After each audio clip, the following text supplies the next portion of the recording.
Hello, everyone, and welcome to the show. I'm your host, Rob Hernandez, and along with Joshua Sean. Hey, Rob, how's it going? Good. How are you? I'm doing good. And for those just tuning in, this is the ITC and Paranormal podcast, streaming live from the City of Angels. Good morning to our international listeners. Good evening to our East Coast listeners. And you probably just finished dinner to our listeners here, Pacific Standard Time. Welcome, everyone. And tonight, we have an incredibly special guest for many reasons. But not only is this gentleman incredibly talented, not only with personal skills and in the field of the paranormal, but research methodology. But this person is a part of our family and in the audience, part of our friendship. Kevin Hart is here with us tonight. Kevin, how are you? Hey, hello everyone. How you doing, Rob and Josh? Thank you for Pleasure joining us being here. tonight. I know it's late Thank where you. you are, so thank you for joining us. Oh, it's my pleasure. So, Rob, I know you want to start off. There are a tremendous amount of topics. Rob, I know you know more with what Kevin has to speak of tonight, so I'd like to maybe have you direct you to ask some questions because I know that you might ask better questions than I will. There's no bad questions, Josh. That's true. There's no bad questions, but I know you and Rob have a lot more in common in terms of not only research methodology on paranormal investigations, but I know that you two share a kinship or an experience with remote viewing and a lot Yes. of things that involve that type of skill set or very particular skill set. So I'm very excited to hear from both of you about this. I kind of feel like I'm a student tonight. I'm in the back of the class listening because I can't wait to hear what both of you have to say about these things. Well, first of all, so Kevin, what got you into the paranormal? Well, if I go all the way, as far as I remember from when I was a child, I had experiences, which at the time I had my own room upstairs, and I would hear like footsteps in the hallway every so often, but they would never go anywhere. And I would just sit there in my bed and just listen to it. And I know it was weird because it's like I know it was normal, but there's something you just don't talk about. Even Hmm. when I was 3, 4 years old, I just knew something was going on, but it was not really acceptable to even bring up to anyone. So I never talked to about it. And then from then on, I seen a couple of apparitions in the house here that I grew up in. Um, I was I was attacked once. Um, I had I was literally just looking at the wall while I was doing some meditation, and something came out of the wall. There's this gray, smoky ball shaped thing came right over to me. It touched my face. I just instantly felt love in a chill where it touched my cheek. And Wow. but I never mentioned to anyone that this happened until I actually got involved with actually doing like ghost hunting and stuff. But I was one of these guys who was like, I was listening to Art Bell, 30 years ago. And I would Right. listen to stuff and I would hear different perspectives on thing. And I knew, and I started, okay, this guy doesn't sound right. He could be faking it. But then you sit there and you talk, and you'll be like, he'll have guests on there um, who's a PhD, and they're talking about alternative views on the universe. I'm like, I never heard of like the electric, universe theory and stuff like that, and it just got me thinking more and more. But I never felt like I had to go investigate. even though I was urban exploring since I was a kid, we go into buildings and we think we hear things or whatever. But not until maybe about 10 years ago, I was on vacation. I was bored, and my sister and her boyfriend at the time, they were invited to go on a investigation at someone's house.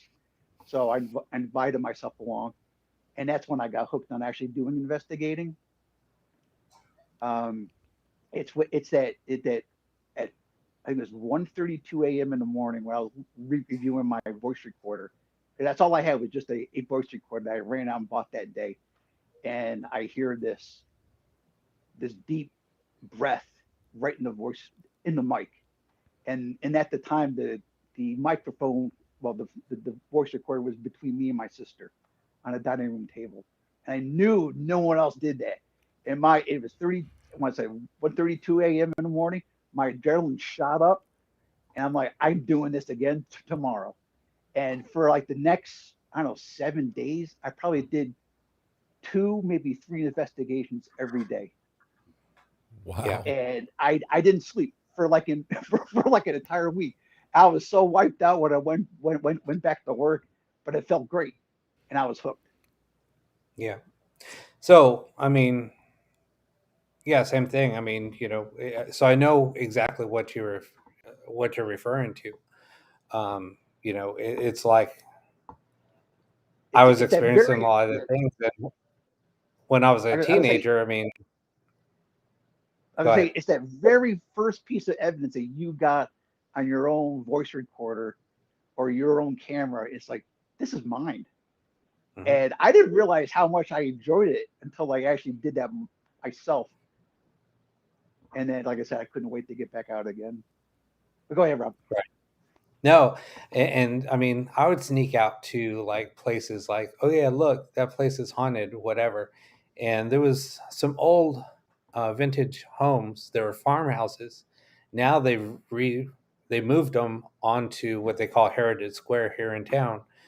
And there was one particularly that was down the street from my house that was abandoned. So I went through there, rode my bike over there, went in, started walking around, and I heard somebody walking upstairs. I saw a shadow coming down, and I had to go out the back door, which faced the stairs coming down. So I looked back, and I saw an apparition coming down the stairs. And then I just hauled ass out of there and never told anybody what happened until years later. And then I knew one of the caretakers. Um, he was a caretaker and he was a docent, and I started asking him about some of the houses. And then one of the houses, I said, "Hey, the house." I explained it, and I said, "Do you ever see anybody?" And he said, "Yeah, we hear footsteps upstairs, footsteps coming from upstairs, and people have seen an apparition coming down the stairs." And I said, "Is it a lady?" And they said, "Yeah." How do you know? And then I just started laughing. I said, "Well, I used to visit that home when it was in its original location." And I said it was off of Channel Islands Boulevard, in like a avocado orchard. And he goes, "Yeah, that's it." And I said, "Yeah, I used to go there when I was a kid." And he said, "So you snuck in that house?" And I said, "Yeah, a few times." So the house location didn't matter, right? No, no, it doesn't. It doesn't. Okay, Interesting. Thank because you for that's joining. rare. Because very Yeah. rare you'd actually get a house that was moved. It's usually just torn down, and maybe something else new is built there. Right. So the excuse me. So there's several several places where they've done this here in California. They call them all Heritage Square. There's one here in Oxnard, California. There's one in Los Angeles. There's one in San Diego, and each of them now are used like as a business park. Well, the one in Los Angeles is a museum, but they have events there. The one here in Oxnard they use for businesses. There used to be a couple of them that were restaurants and shops and things. The one in San Diego they use as a business center, Oh, and all of them are haunted. nice. Now, when you had that experience where you didn't tell anyone? No, Was it just like the fact that you feared other people, or just it was pointless, or kind of? I was a kid. I mean, I was what, 11, 12 years old. So, I would have gotten in trouble, I Right. mean, because I was trespassing. Right. And I don't condone trespassing at all. But, you're a kid. Right. So, Oh, sometimes as a kid, you were urban exploring. That's what it was. exactly, Okay. exactly. I just never felt like it's weird. I just never felt like a need to tell anyone anything that I experienced. You know what? And It's and very it, but it personal. seemed but it seemed very normal though. Right. Hmm. It was like, why? What's my mom going to do? Right. Just Yeah. No, you know, excellent point. you know. Right. And a lot of Okay, the so times, how do you explain that situation? Someone might not understand exactly what you went through. I mean, you Yeah, almost I mean, know, I I mean, the can't worst find thing. the words. Yeah, I mean, the worst thing you could do is like you tell someone to go, well, you're a liar. Right. yeah, Right. It's that would just be but that would be even worse. but that's still the case today. There people today now ask you, "Where's your proof?" Yeah. One good thing about the TV shows, though, you just reminded was that it got people opening up more to Hmm. talk about things. Sure. Hmm. But as in recent years, now this whole stupid demon crap that came out, now it's Yeah. shutting people down again. Hmm. Right. But at least now, I mean, I could go, walk downtown somewhere and someone might bump into me and, hey, I got something in my house. Well, I don't bring it up to anyone. Just I don't, I don't advertise myself at all. But if people come up to me because they know someone that knows me or something like that, and I Right. investigated their house, then they'll open up to me. But growing up in the same area, no one would say anything. Yeah. So no one, and that's what I wanted to ask you. Did anyone at any time as you were growing up experiencing this, one friend here or there over the years, did anyone say anything to you? Hey, Kevin, I experienced this. Nothing? This area, it's on the edge of the Catskill Mountains where I grew Okay. up, and it's a small farming community. It's hills. Right. Um, I think the town is like maybe like 3,000 people now. Um, when I was a kid, I would hear like some ghost stories here and there, and UFOs. Okay. And my interest was UFOs when I was like, everyone as a Right. kid like that. And then but I did have three sightings here in my 30s. I'm 50 now. Never told anyone. Um, they were three daytime sightings. One was a third of a mile away, and one was probably like three-quarters of a mile away. And the Wow. one was actually there was this white orb, probably about. So I went outside to look at the storm coming in, and I'm just looking up in the sky, and there's this white, just barely glowing orb, just floated maybe like 200 Wow. feet up, and I'm like, what the hell is that? And I ran to the side of the house, and it was gone. So I had no idea where it went. It just vanished, and I yelled for my dad to come out and look at it, but he didn't see it at all. But the other two, it was All right. pretty cool. And so, but at the same time, it's like, wow, I'm gonna start paying attention more because the two of them, I was out having a jog, and I was not out there observing or anything like that. I was in the Right. National Guard at the time, so I was trying to stay in shape. And then I'm like, well, I put myself in the situation to have this experience. Mhm. Only the fact that I was at the one time I was looking for a rainbow, and the other time I was actually going down this little slope of a hill. And when I was going down, I was looking at the top of the hill, and something was there. And I was like, something I'm not looking at the sky like I should be, even when I'm out here. And that's one of those things too, is like, how often are people actually observing the sky? Not just being outside, but actually taking notice. 1% of your day. Right. Most people, they run from the house to the car, they go to work, they come home, and that's it. Right. And it's like, man, I'm Right. thinking I probably missed a lot of stuff. So now, when I'm out, I'm always looking around. I'm checking things, and Yeah. then yeah, go ahead. Yeah. No, I was gonna say you have digital recorders taped to your shoulders everywhere you go. They're turned on just in I case you don't want to miss an EVP. Yeah, I would love to do that.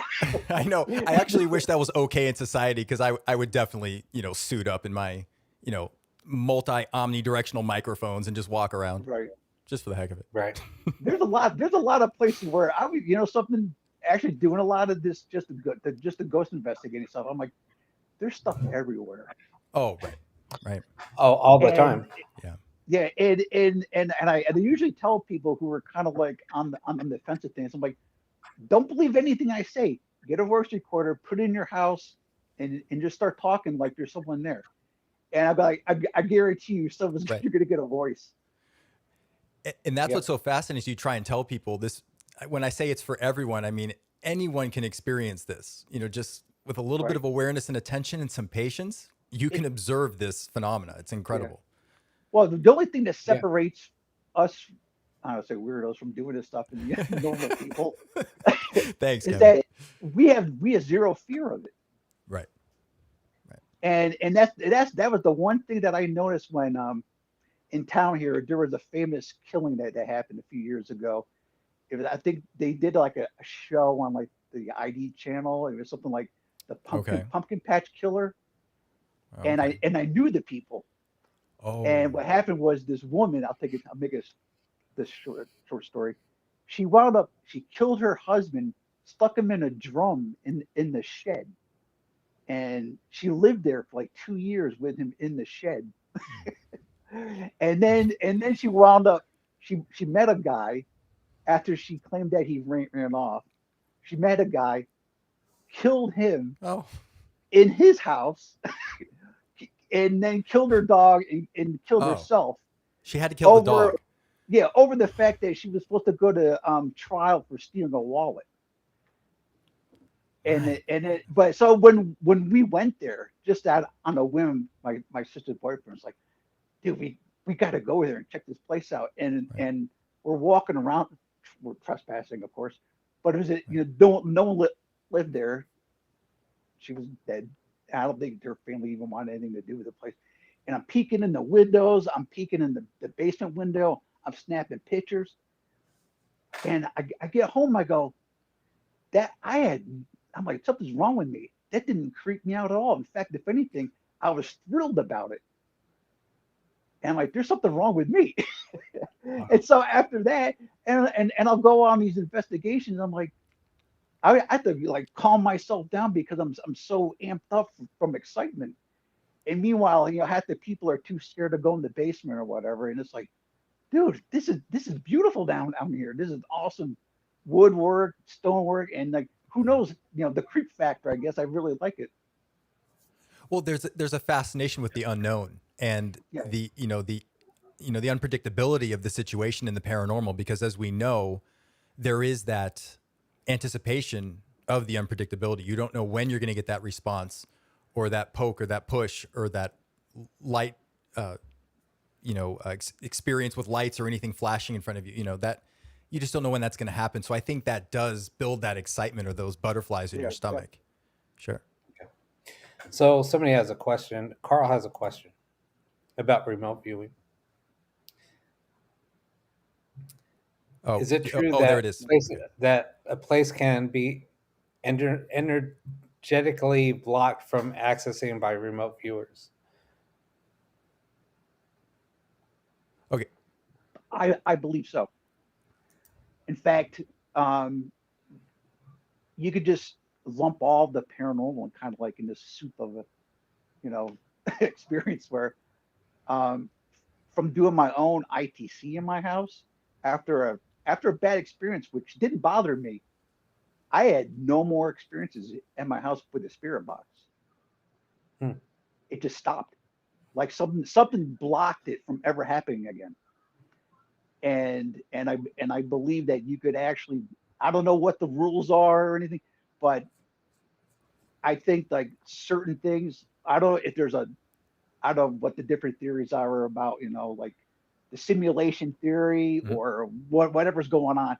Um, there's some kind of rules that they abide by.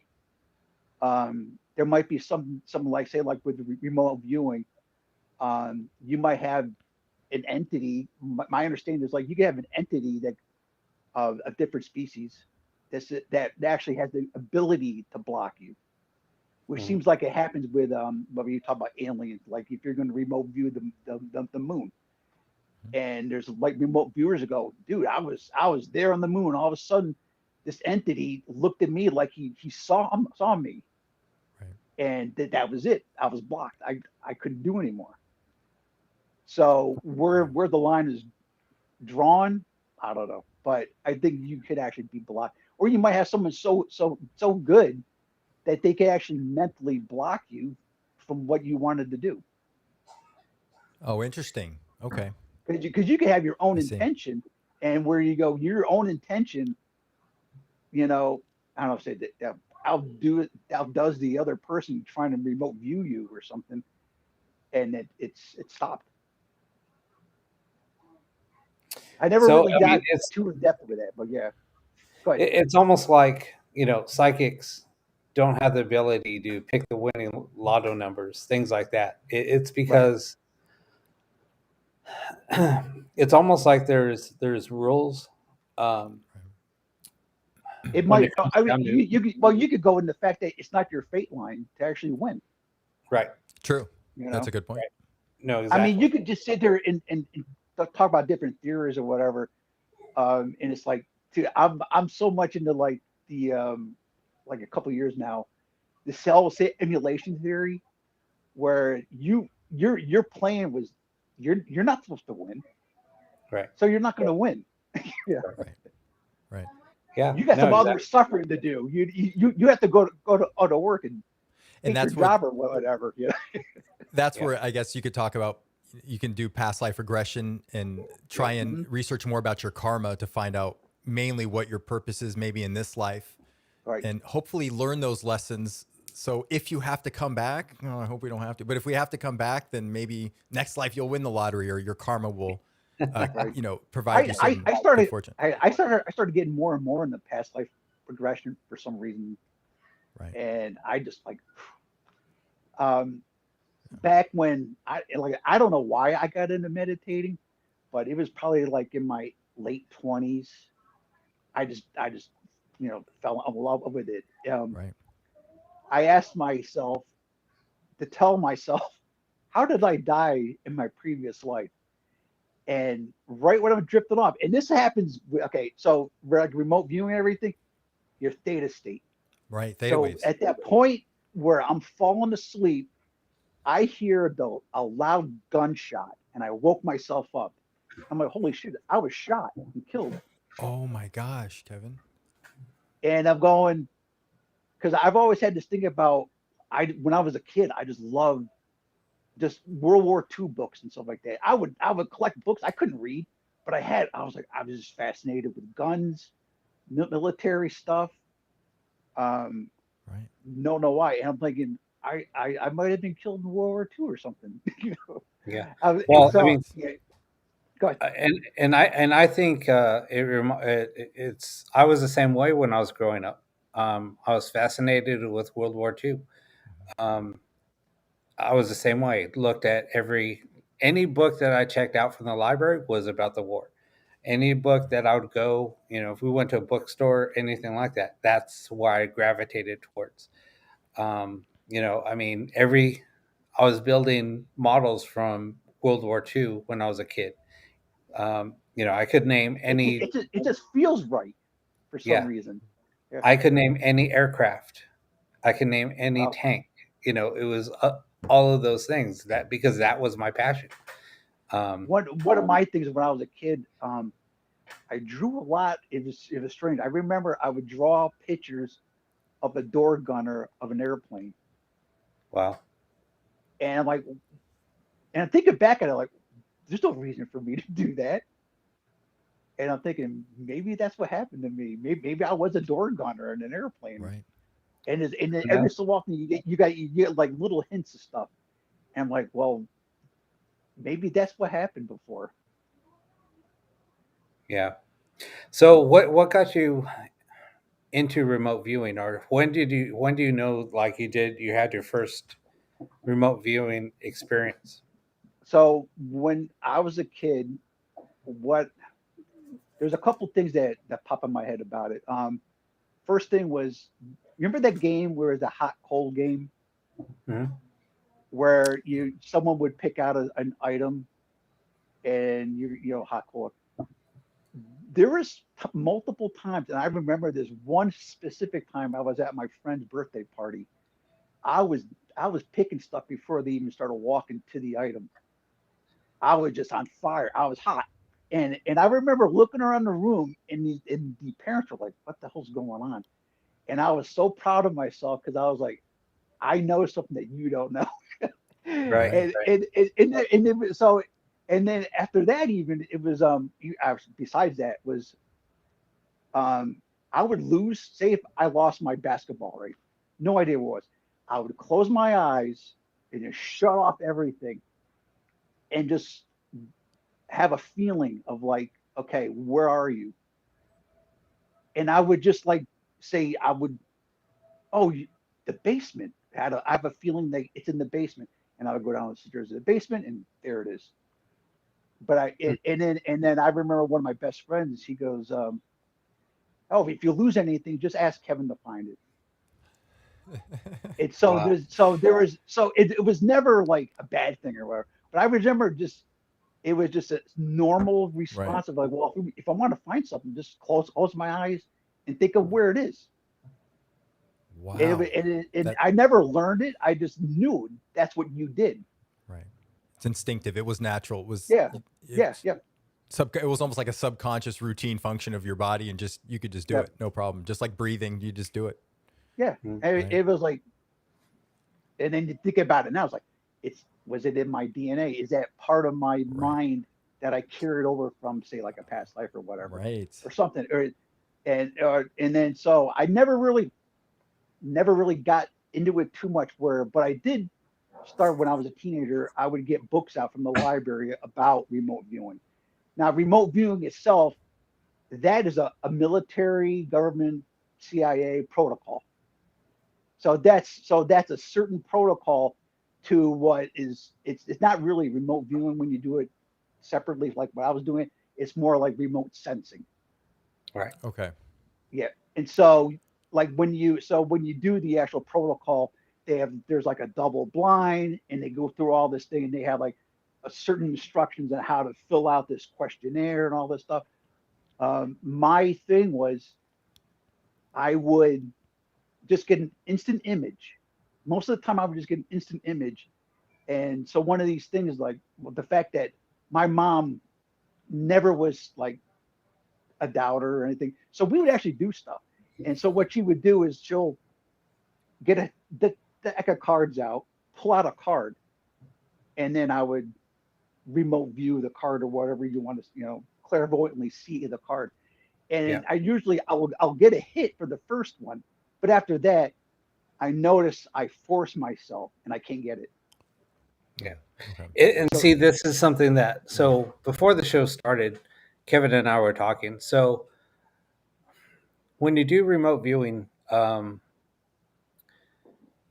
you have to trust yourself. You can't guess yourself. Once you start trying to overthink things, you kind of yeah, lose it. yep, Just kind of like what Kevin's saying about the card. If you try to overthink it, it's not going to happen. You just have to let your mind clear out, and you almost go like when. Okay, let me ask you this: when you go into a remote viewing state, can you explain what you feel or how what you're going through, what your body's going through when you're doing that? what what I do, and once since I learned about it, is like what is something like is it like 85% or so of your perception is your eyesight, Mhm. right? So what I no, I'll just close my eyes, bam, already I'm freeing up space now, and I don't know if I would love to find out if I actually just go into a theta state, but I just shut it off. I stop thinking. I don't know if I even just stop my breathing even. I just stop. And then I'll either most of the time if it's say like I'm guessing an item or whatever, um, I'll see that image just like that, just an instant image of it instantaneously. Now, but if I'm looking for something, I would actually get a feeling of where it is. Like say if I'm looking for my basketball, right? I will travel throughout the house of like known places where it should be or could be, and then I'll get all of a sudden I'll get a feeling like there it is. It's got to be there. But if I start forcing myself, I'll get that same feeling. Well, it could be here, there, whatever, and I get it wrong. But if I travel, it's weird because I'll almost like travel around the house and just visualize the different rooms or whatever, and all of a sudden I'll get that cold, warm feeling, and I'm like, okay, it's downstairs in the basement. Yeah. But like I said, if you force it, then it doesn't work. Yeah. You So described like that with very well. yeah, so Thank like with me, it's almost you're absolutely right. So with me, it's almost like I go into a trance and my visuals just kind of like tune out. It's almost like I black out, yeah. but I'm physically still here, but I just go into a mental trance. Can you hear the And room around you, both of you? I mean, if you do that, are you still I able? Go I ahead. don't focus on mhm, anything. mhm. Okay. Okay. So I could probably be hearing stuff subconsciously, maybe.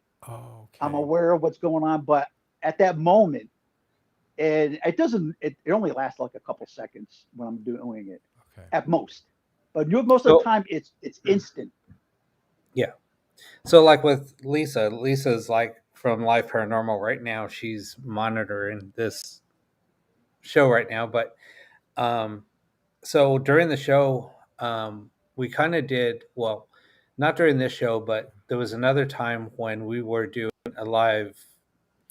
We're doing like a live simulcast when um, people were in Gettysburg, and I was doing the live stream, but I was carrying the stream. Um, we both did a remote viewing simultaneously. I don't remember hearing anything here, but what I was remote viewing, there was a lot of chaos happening. What we were seeing in Gettysburg at this location, and I was hearing all the chaos. I was even smelling the smoke. So everything that was Okay. going Wow. there, all my senses were sensing that. So everything here, I was just blocked out. And I guess, and first of all, Rob, I want to apologize because I did interrupt you. So I want you to No, finish your that's fine. thought. No, no But worries. let me just ask a question footnoting that. I guess I should rephrase my question to Kevin, you, and Rob. Do any of your other five senses follow you? Because you say remote viewing, and I'm thinking you can just see somewhere else. But do you ever smell something? Do you You could can you have feel the environment, or can you feel the moisture in the air? Is there anything else that you can detect? you could have any of the senses. You might Okay. have one stronger than any other. I think I'm a very visual and auditory person. Um, Even when I'm like ghost hunting or whatever, I rarely get any other sensation like smell or taste or touch. Okay. Um, but I'm very musically inclined. So I rely more on like auditory. Sure. Okay. Yeah. No, Wow. I can see, I could smell. Um, can't touch. I can Okay. hear, but Okay. yeah, that's about it. Now, and Robin, I did interrupt you. You were explaining your process of how you remote view, and you were beginning to talk about how you kind of relax your body and you tune out. Can you pick up from that point? So basically, yeah, it doesn't happen. I can't force it to happen. It just happens. Okay. Like if somebody says, "Oh, can you do a remote viewing?" I was like, "No, not just on the whim." Um, it might, but then I might start thinking about it, and then the more I think about it, then I go into that state. If that makes You gotta sense, like you gotta plant that seed of intention right? Oh, well and just said. let it happen. You know. Yeah. Okay. And I think that once that intent Wow. is there, I think then your body starts relaxing and then you go into that state. But if somebody Wow. says, "Hey, can you remote view for me right now?" And I was like, "No," but it takes a little bit of time. Give me 10 minutes. Right. Give me You 15 minutes. you Let me you have just that yeah. intent. You just don't force your conscious mind to communicate with your subconscious mind. Right. And I think a lot of that is there, or maybe somewhere else even. Um, you can't just knock the door down and have it happen. Okay. Now, the worst time of that ever happening is when you're out on a first date, and then all of a sudden you're just sitting there, you're looking at the menu, and then you're like, "Why are you thinking about chocolate ice cream right now? We haven't even ordered dinner yet." And then they're like, "What did you just say?" And you just nailed it. Right, And right. then they're like, yeah, you're pretty weird. Can we go now?" Now, So, one of the things that you could keep yourself in a state of preparedness is getting rid of the clutter. Yeah. And I noticed it a couple times where I had like no television. I was not distracted by crap, and if when you remove any kind of like anxiety, anger, frustration, you get rid of all the garbage, and all of a sudden your mind gets freed up to do more important things. right. Um, I say about a year ago during the whole lockdown thing, I was living by myself, and I was FaceTime my family, and my sister would be like, "Hey, I got an image. What is it?" And I remember like the first time she did that, I go, "I see yellow. It's a house." And it's like, "Yeah, it's a yellow house, right?" And then I go, "Red 4," just like that. And then she's flipping through, I guess like a magazine. I go, "What'd you say?" I go, "Red 4." I go, "Well, this next image is red." And then she flipped, and there was like a 4 on another page where she Whoa. even before she even got that to it. But the thing is, I was totally decluttered. I got Right. rid of my ITV. I was just like I started getting into meditating again. I was reading books, which I haven't done in a while, Right. and I felt really good. I was in a good place. I had a good vibe going, and stuff like that would. I think you put yourself in a situation where you're prepared more. Right. Um, Another time was when I was working in a fish cannery up in Alaska. I was working. I volunteered to work 16-hour days, and I would see how many days that could go before my mind starts to go on me. Wow. And I got to the point where I was actually sleeping while I was working. I would Oh, my mind would shut off from what I was doing, and I was still working as fast as possible, whatever I was doing. can you Task is, please teach me how to do that?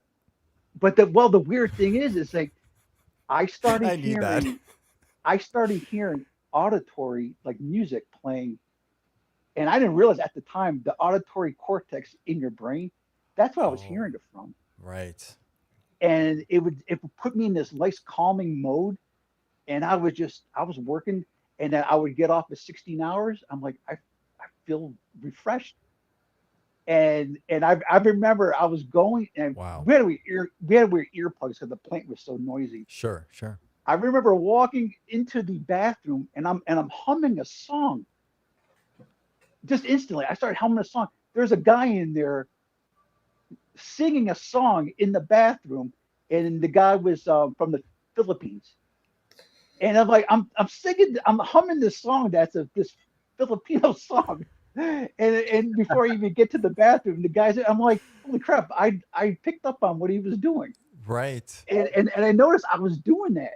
And I'm like, but as soon, and then I felt great and everything. But then when I left, I got back to the normal routine of things, all the Right. crap, TV, Right. people, whatever.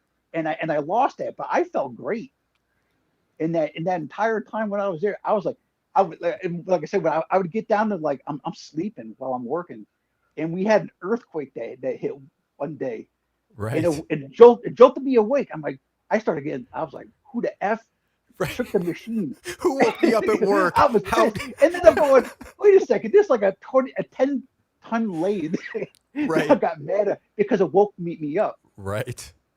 And Yeah. like that was, I'm like, this is just weird. Trying to sleep at work. What is all this commotion? Gosh.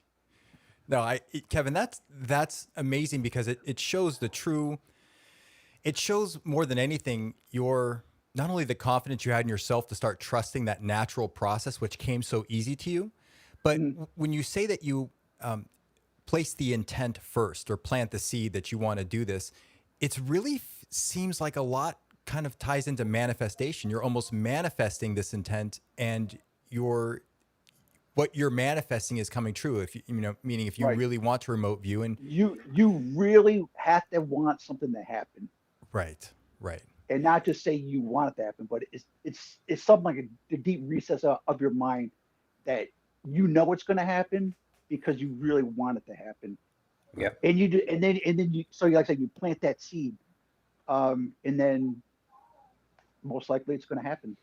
But you just gotta trust yourself, and respect it. And so like yeah, one of the things that it was kind of funny. I For some reason I bought this book. It's like how to develop your psychic skills. right. And I'm like, oh, this is just fast. I'm reading through it, and I'm trying different things. And then so I decided, I was like, man, I need some Zener cards. I was like, well, I'll make my own.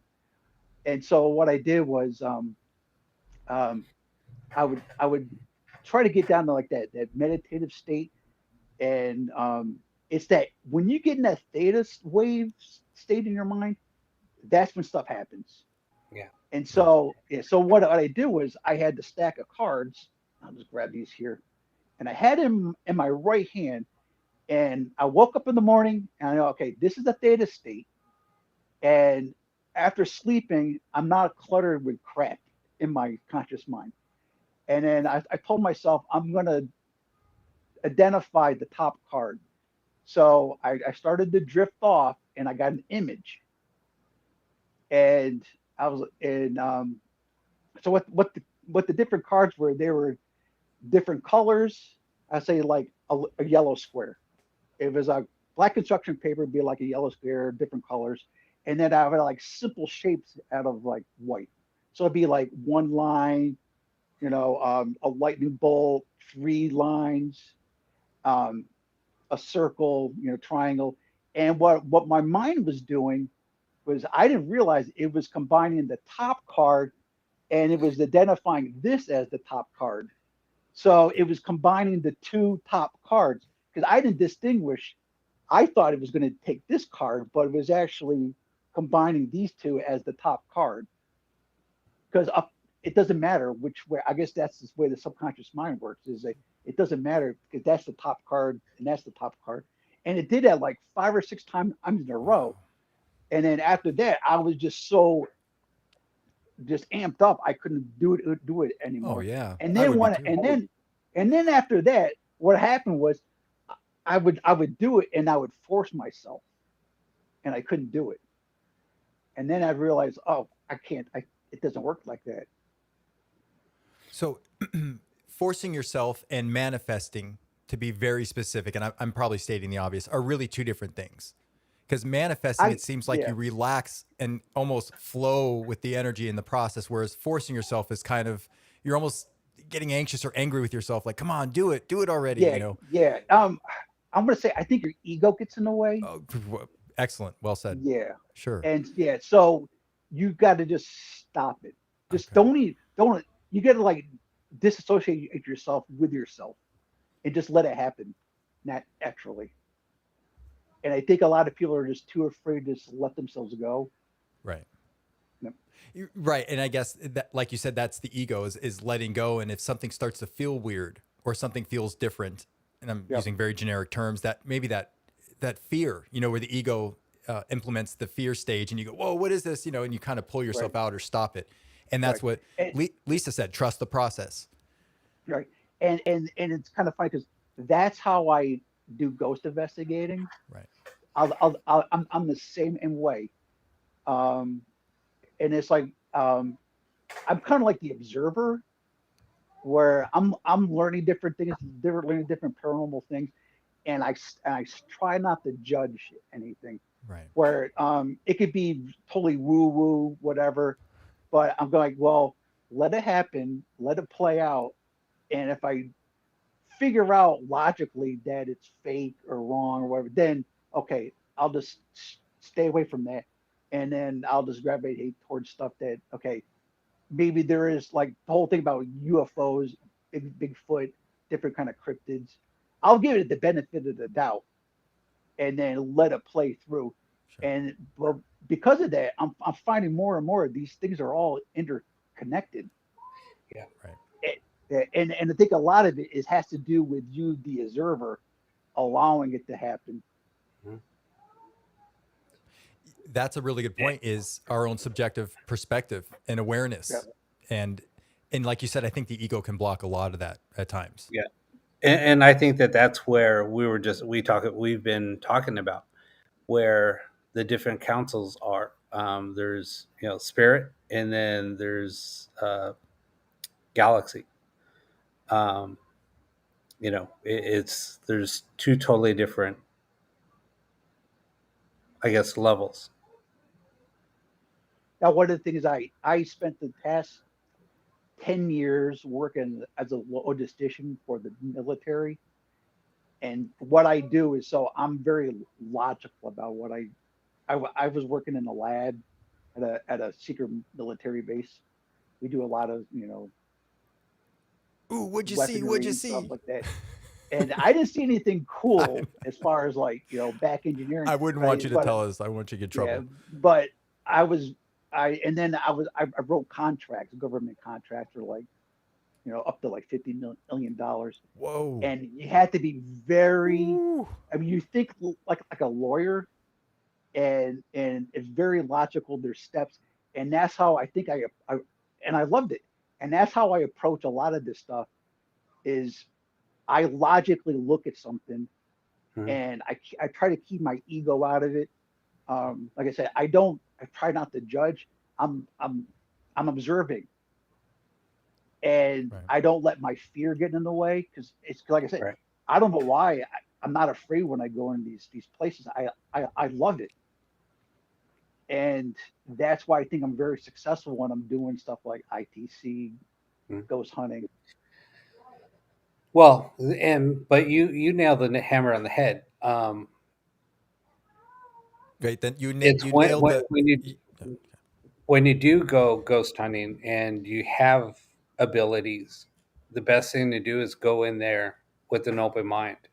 You can't be influenced by the rumors, the legends, the myths, the legends, whatever, Yep, um, because it's all hearsay until you start right, getting evidence. Because everybody can, make. So there's so many locations that there's made up stories about a location, and I know some very famous places here in LA that a lot of the, I guess, paranormal events that people have encountered are all made up, and they're made up to make money because that location right, was failing. And it's happened all over the U.S. I mean, there's a lot of places that people have pulled me aside, talked to me, and said, "Hey, you know, just be careful because this is what's happening here." And I've even right, been to locations where the facilitator pulled me aside and said, "You might not get any much here," and explained to me. And he said, "Just kind of keep it down low." And I was like, "Okay." So right, what did I do? I ended up actually hanging out with him outside, talking right, through the whole event. And people were like, "Why aren't you going inside?" I was like, "Oh, I'm kind of like talking about stuff right now. We're talking shop right now." So I right. just make up an excuse and not go in. So Now, because yeah, some people are there to make money, right. Now, playing in that too is you're bringing your intentions to it. So right? you might go, "Oh my God, there's a scary shadow figure." Well, you might manifest that. You might Right? bring it out as you want it to happen, Right? and so you might actually see a shadow figure, but you created it. Yeah. Now, Well, this that's goes into the whole like we don't really we really don't know how things really work. right. We guess how the mind operates, Right. how our Yeah. eyes even work. Um, and so there's a lot of guessing because we're so physically based. We Mhm. forget that there's a whole other world like that's not you know physical, and so which over the past few years like. okay, we're trying to use like quantum physics and all this other stuff to explain things. But the more I've been learning, it's like, well, okay, I think maybe the fact that I go into a place and I'm happy to be there, I don't have bad experiences. And I don't expect anything bad. I'm expecting if I saw something like floating in front of me, I think that would be the most awesome thing to see. Yeah. Now, someone might be scared shitless when they go in there, and they're like, "Well, why are you even here? You know, what's the point of you even coming here when you won't go downstairs to the basement because you're too scared to go down there?" Right. And yeah, like I said, and then they might manifest something, or they might just imagine something, seeing something, and to them it was real. Yeah. You Well, know, it's just like poltergeist activity. Poltergeist activity is normally caused um, by a human that's right, living, and there's something traumatic happening. Usually, it's a either a male going through puberty or a female going through, yep, her early stages, and that's usually who causes poltergeist activity, and yep, it's been proven. right, So, and everybody thinks, oh, there's a ghost in the house. No, well, what's going on in the house? There's something deeper down. And then once yep, because my first poltergeist case, I worked with a parapsychologist out of UCLA, and he was like, no, there's nothing, it's nothing to do with anything paranormal. This is what's happening. So once right, we got down to what's happening, the granddaughter just lost her dad, her mom was going through divorce, and she's going through a major traumatic time in her life. And so they sat her down and said, what's wrong, why are you angry? And then she started doing all of this, and the funny thing is, a lamp flew off of the coffee table onto the middle of the living room. um, and then we were getting a lot of EVPs. We were getting a lot of valid evidence, but Right. parapsychologist was like, "This is nothing paranormal. This is being caused by somebody in the household." Then when they got down to it, it was her, and they said, "Look, you can't be right, mad. This is life. This is what happens." And then she went through therapy, and then everything was gone. Once she right. was okay with Probably, everything, everything was gone. probably the best way to for everyone to realize it is the placebo, excuse me, placebo effect, Mm-hmm. where you believe like, and it happens all the time with like a trial of different things, like, oh, this guy, this person has a sugar pill, but the cure worked for them, even though it was a sugar pill, but they believed it. Right? And yeah, but unfortunately, it's can't, so far we can't measure the effect that you have Right? on your reality. And I Right. do believe like the fact that we all come in with our own reality, but we have a shared reality Right. overall. Right? And I remember just talking to people. You know, one of my friends, he was supposed to go in for knee surgery, and he had a dream that his knee was healed. He goes into the next day to have surgery, and the doctor's like, "Well, we're not going to operate because you're perfectly fine now." And you see stuff like that. I going back as a kid, just the fact that different, like I said, different tests for trials of drugs or whatever. And it's like there's a good chance that only reason why it worked was that the people believe that it worked. Right? And it could be cancer, it could be anything. Right. And you go, well, what's that to stop you from just creating a shadow figure in your house, or like in the case of like a kid going through puberty or something, and there's this emotion, and it end up manifest in however you project it to be. Yeah. But That's they're a just yeah. But I say there's just layers and layers of like, well, what if this is the reason? What if that's the reason? yeah. Here's a theory. And so that's one of the things that I just love, just reaching out and seeing different things, and tying it back. And like I said, the whole thing about the intention. There's so Yeah. much that we don't know. Right. Yeah. And it seems like, the farther we try and push the technology with ITC or paranormal investigative equipment, we realize more and more we're saying, okay, well, this works and this works and this works. And eventually you start to look at yourself, the operator or the investigator, and say, well, what am I bringing to the equation? And Rob and I off camera have had so many conversations about the technology even we use or other builders are using, that they seem to not only imprint their energy in there, but there is some type of intent or manifestation that they want to create this device for it to work. And lo and behold, it works. And, Right. and there's communication coming through all sorts of different methods. And, in my years of, doing work in ITC, I've never had a bad experience through any device. Now, you get called names once in a while, but I mean negative experiences or something overwhelmingly, dreary or bad, evil. I've never had those experiences because I usually always have an intention or plant the seed of love and cooperation and communication. I've never had a problem, even in my own home, never once. And when you talk about remote viewing and the intent and planting that seed and manifestation, I think, wow, even though I haven't experienced that in that way, though, with my instrumental transcommunication, I have experienced that. And am I the reason why I'm always having a somewhat positive experience? Right. Probably the first time I used a portal, I bought one. I was so excited, and I turned it on. And as soon as I turned it on, some guy yells, "Hi!"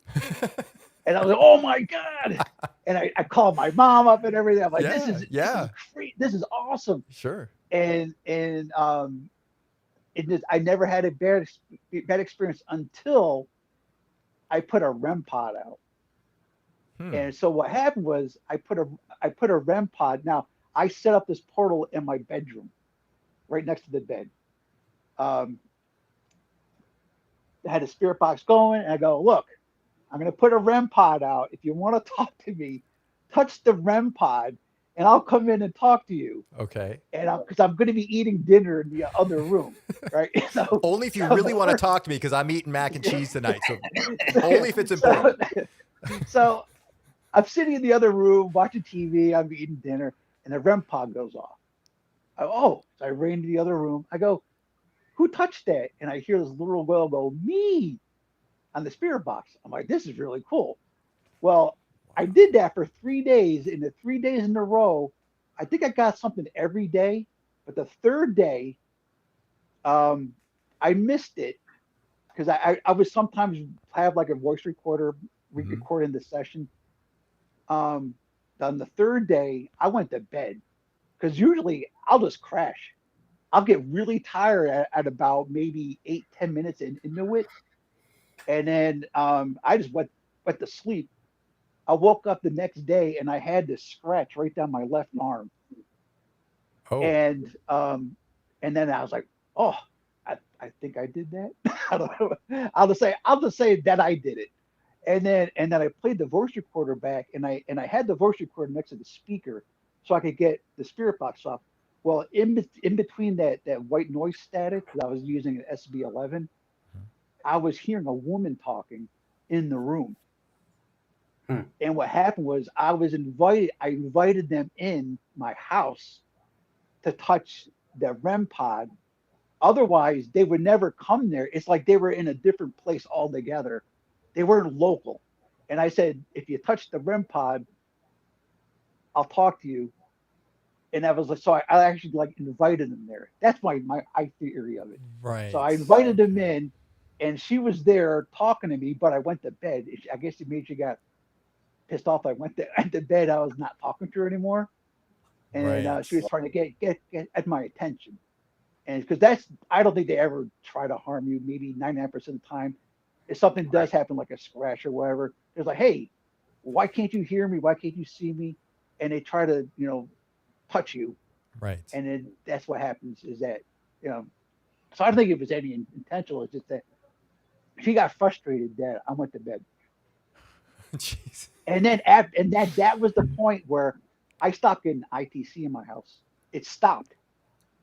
For like 3 years, I got nothing. 3 years? Yeah. And I never went more than 3 days without getting something in my house. Oh my gosh. That's a long time. I was getting stuff. Yeah. It just our stopped. dimension. And I think the fact that a rule was broken. Sure. Where she went in there and physically harmed me. Oh. And she crossed the line. And so there's a rule. Hey, you broke the rule. Guess what? It stopped. You're out. And then so I was like, well, maybe that's my perception of it. Maybe that's a universal rule.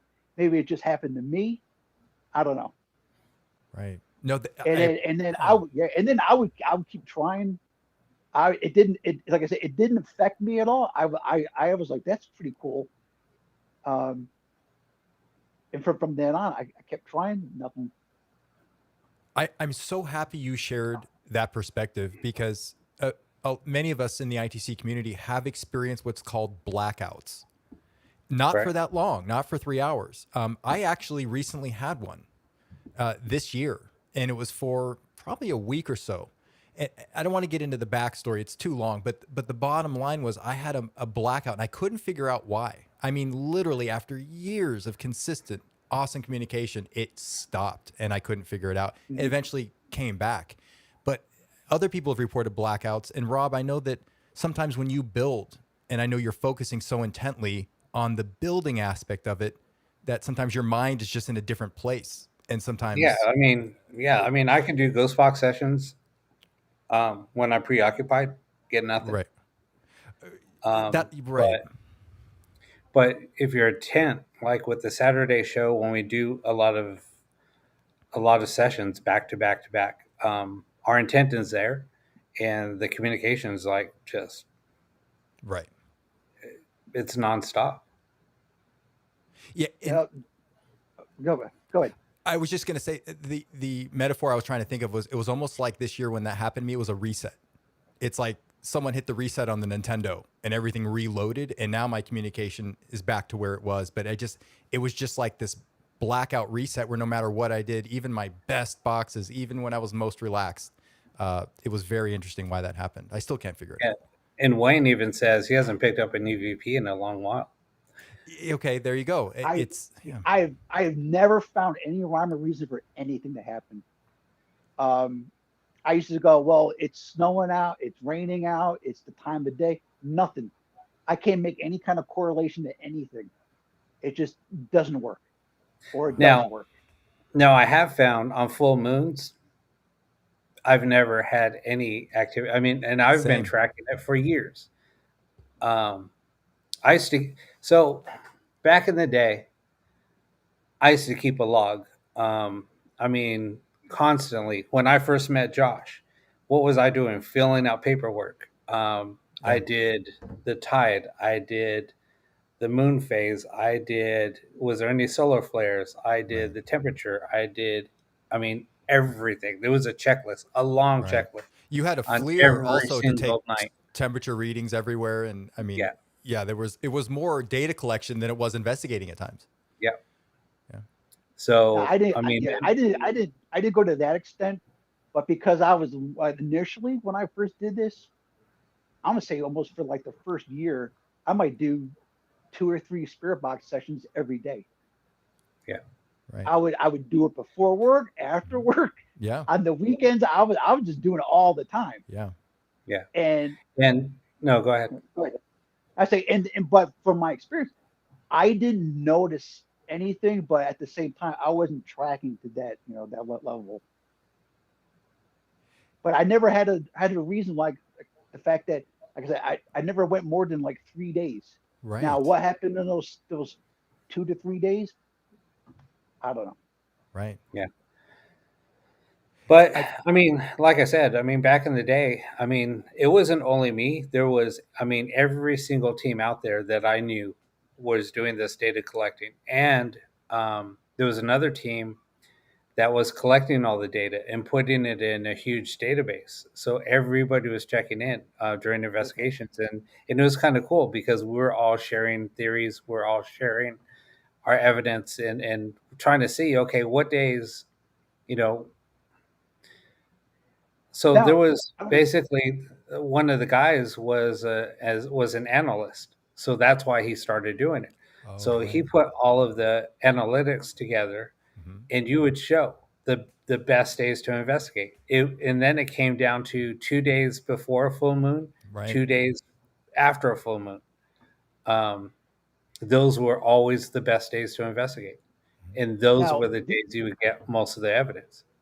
did you have enough experience of what he was saying that possibly that also influenced you and thinking like it's not going to work, therefore it's not going to work? Good No, point.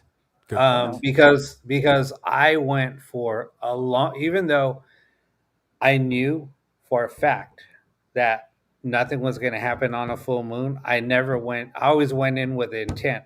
Okay, we're going to capture something tonight, and I would like totally open myself up.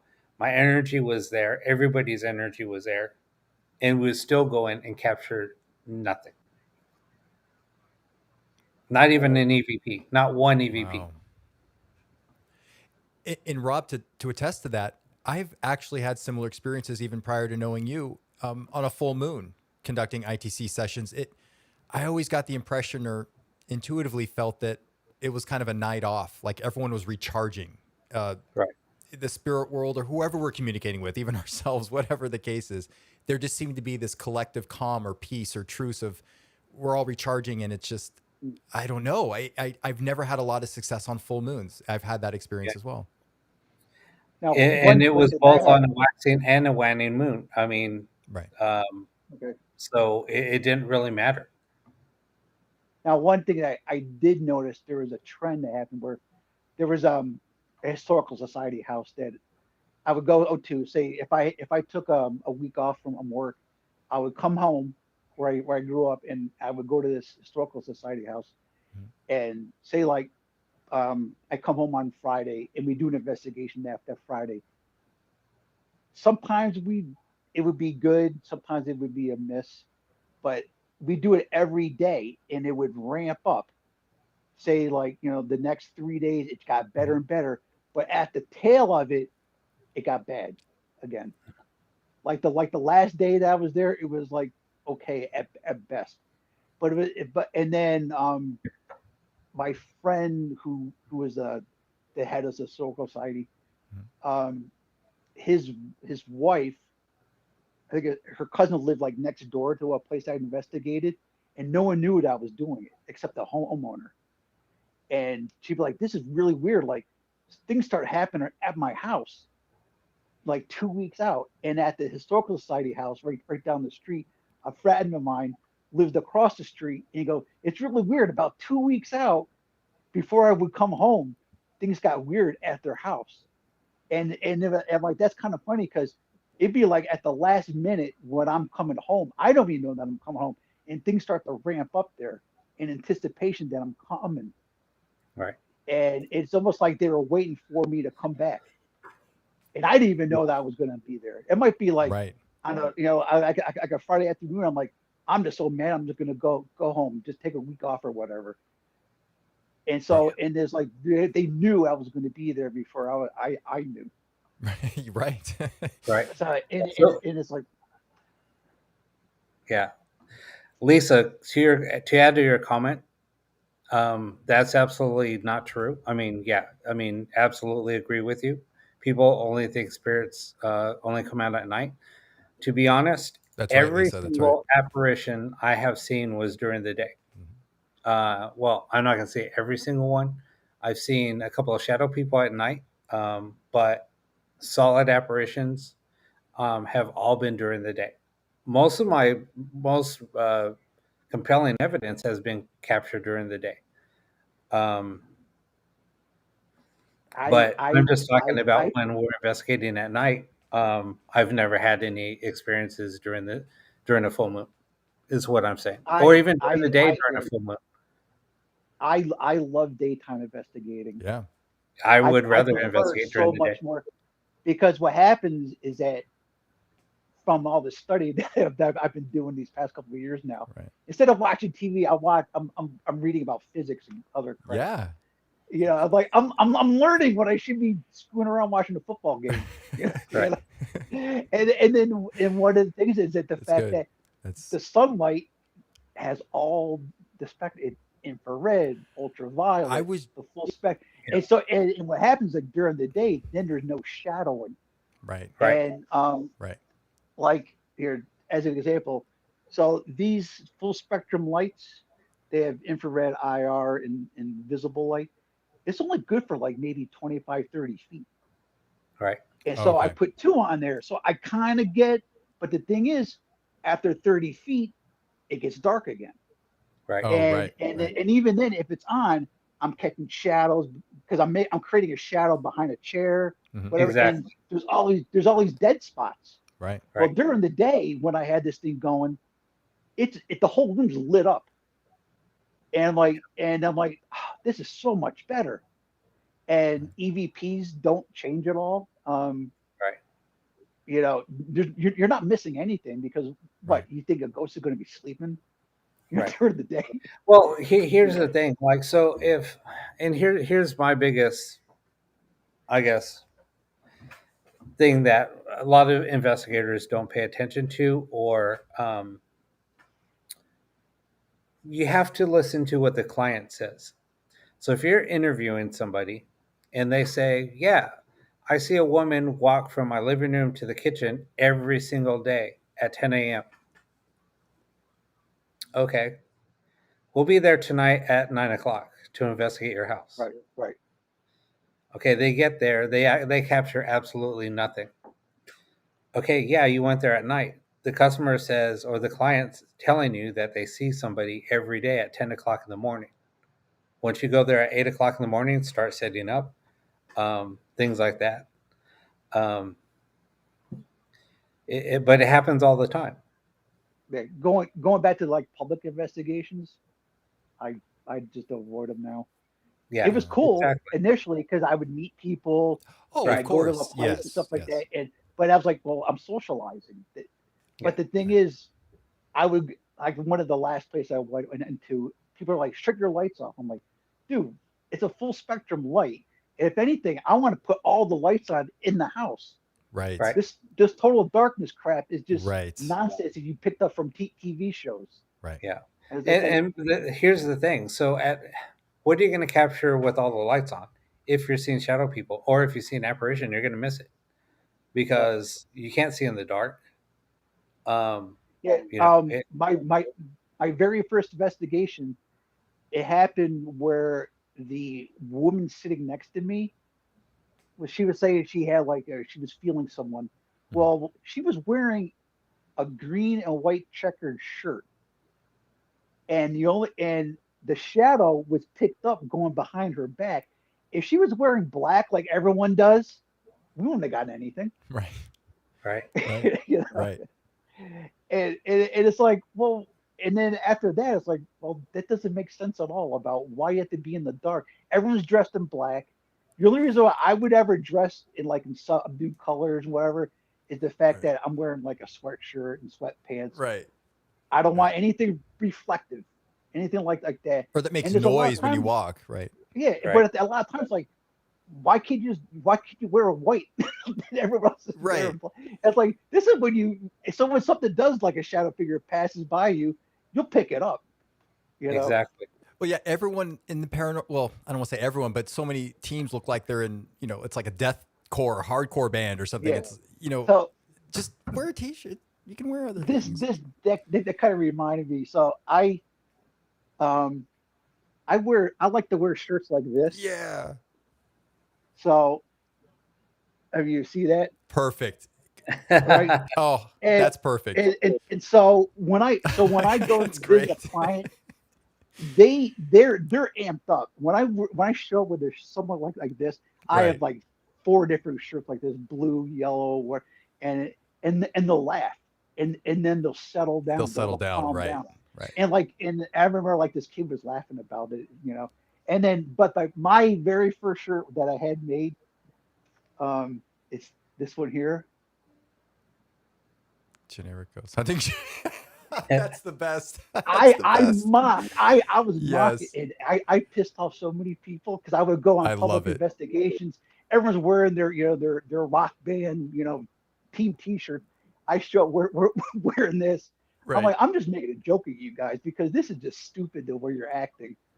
Right. right, And And then with the so black t-shirt kind of comes yeah, the yeah, intensity yeah. and then And everyone's this looking for is like demons. It's like, oh my God. like, dude, just show up wearing anything. It doesn't Right. matter that you're It wearing doesn't this. matter. Right. Yeah. Yeah. And So that's yeah, yeah.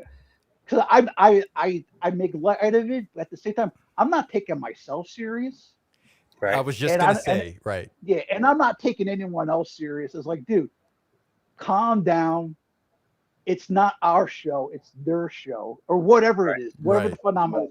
It's right, their, if they want to present to us, then right. that's fine or whatever. Exactly. Yep. Oh, I'll Yeah. make fun of the people with the black T-shirts, and I make fun of myself for wearing Christmas ties on our show. So everyone gets made fun of equally, including myself. So you look dumb in black T-shirts, and I look stupid in this tie. That's just the way it is. We all look stupid. So Well, I, Kevin, we want to thank you for being on the show. I It hope you was, come on again because we still have yeah, so much we to will. talk about. We There, yeah, will. there's a lot. Oh, I was going to say we're scratching the surface, especially with everything you know and your knowledge and your research methodology. There's so many things I I want to even find out. talked, yeah, I like the Lizzie Borden house and stuff like that. When I was, Oh yeah. Right. Yep. and in my theory of like, well, that whole thing is drop-ins, Oh, and there's, right. Right. Yeah. so it did, so there's a whole other thing we could talk about, but yeah, it's a pleasure. Okay. Thank you so much, Kevin, and thank Yeah, you for we'll definitely have you on again. absolutely. All right, awesome. I appreciate it, guys. Thank you. Okay, We'll no talk to you soon, problem. obviously. Have a good night, everyone. Thank you, Kevin. All Be right. well. Bye. Thanks. You know, Yeah. Hold on one sec. I'm gonna mute, sure. but go ahead and talk. Sure. Okay, here we are. One thing I wanted to mention that Kevin was talking about and talking about investigating at night or in the daytime, but one of the things I've observed, and I can't prove anything, I have some of my best ITC sessions, no matter the device, standing in direct sunlight or having sunlight engulf me or the device. Rob, I don't know if you heard any of that, but some of my best ITC sessions have been in direct sunlight. Yeah. No, I heard. Standing outside in the daytime, it, obviously being inside can create some issues depending on RF interference, depending on what device you're using. But Right. being in direct sunlight, especially in the afternoon, I've had some incredible sessions. So I know that we're looking more into, radioactive properties of light and how light could potentially help communication, act as a carrier. I mean, there's so many different ways to look at that maybe even a scientist in that field would know more than I would, but it's an interesting, observation. No, I mean, absolutely. Like I said, it's with investigating. I mean, there's so much more energy during the day, and so you capture um, so many freaking things. I mean, disembodied voices. You Mhm. capture. I mean, yes, you have to be aware of your environment, but I've been around inside of a castle where it was empty. We were the only people in there, and we hear a disembodied scream. And Wow. the person that was giving us a tour said, "This happens all the time. It's coming from downstairs." We went downstairs. There's nobody down there, but they hear that scream almost all the time between certain hours of the day. Um, she didn't say anything about it happening, but she just said, if you hear anything during this tour, I wouldn't be surprised. That's all she said. And yeah, then that scream happened. But at that time, we were upstairs and it was coming from downstairs. But then she said sometimes they'll be down in the dungeon and they'll Mhm. hear it coming from Wow. upstairs. Um, so it was kind of crazy. Um, That is, yeah.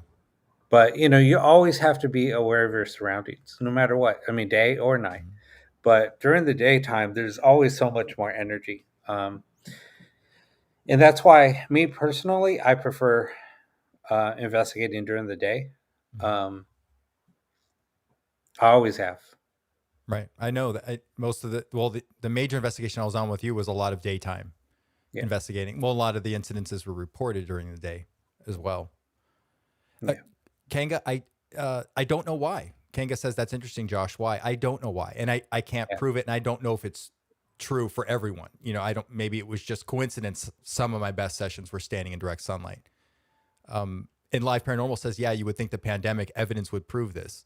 That's an excellent point. So yeah, I'm not stating, obviously I can't state anything as fact, but I just noticed with my own personal collection of evidence that for whatever reason, being outside in direct sunlight, I was just getting amazing sessions. It could just be that I had a better signal at the radio. I mean, there could be a lot of other things with that. So it's just for discussion, really.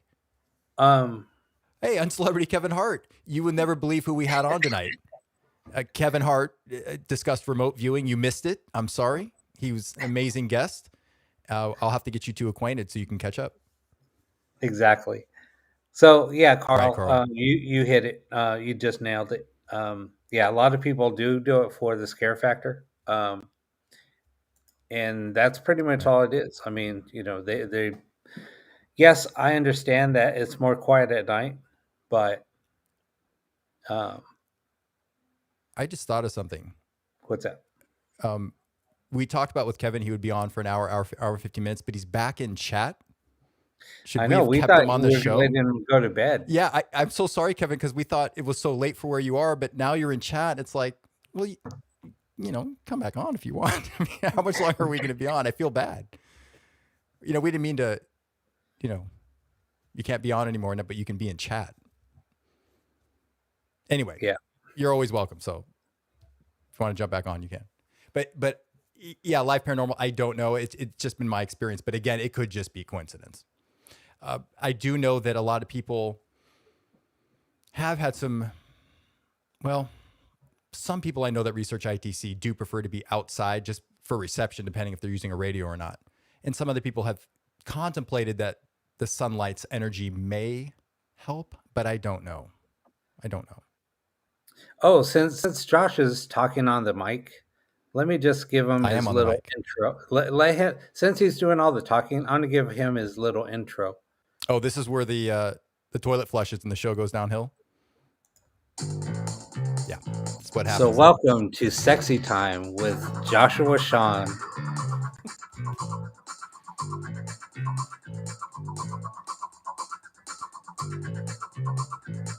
That's right, live paranormal. So many variables.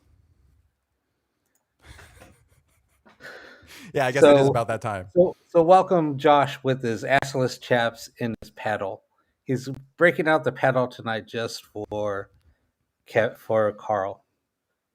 Oh, and Deb, since she's a little late to the show. Ooh, I have a giant custom PCB board here we could use as a paddle. Here, hold on. Let me see. Let's see if this will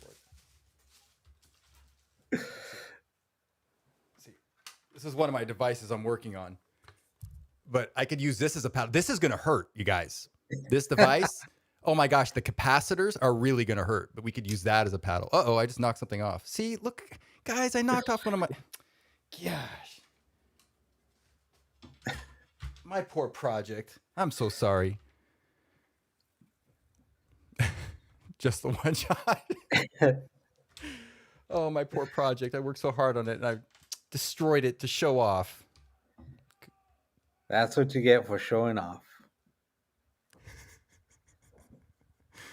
Did you guys hear something?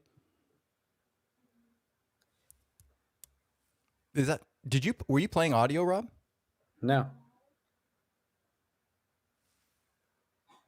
Boy, that was weird. Okay, I thought you started playing audio again. There's nothing coming through the channel? Mm-mm.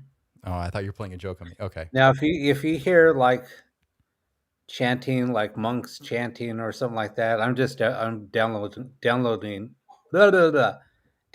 Halo and it's installing. So, but I'm glad you're finding time to play Halo during our show. No, I started the download before I started the show. Oh, okay. So risking our bandwidth for the show for Halo. Well, of course. Do you guys see what I put up with? Have to. Okay, so Carl heard that too. Okay. And no, I'm not kidding. I really, yeah, behind you, Josh, by the way, right. Like it sounded like someone behind me was screaming. I'm not kidding. It's got to be on the recording of the show. It literally sounded like someone was screaming.